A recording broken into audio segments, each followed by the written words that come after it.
بسم اللہ الرحمن الرحیم۔ ہماری بری عادات جن سے پرہیز ضروری ہے۔ اصلاح معاشرہ کے لیے ایک چھوٹی سی کوشش۔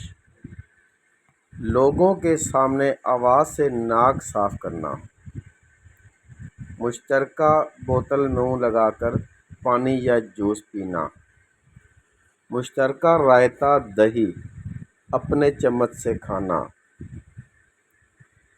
پلیٹ میں گوشت کھا کر ہڈی وہیں چھوڑنا،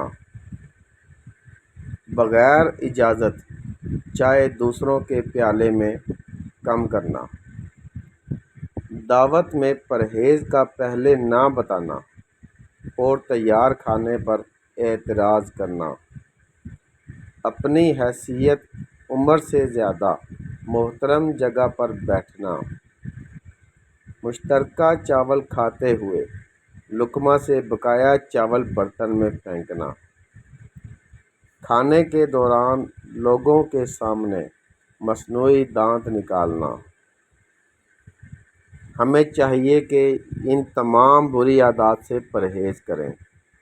اللہ پاک ہم سب کو عمل کرنے کی توفیق عطا فرمائے، آمین یا رب العالمین۔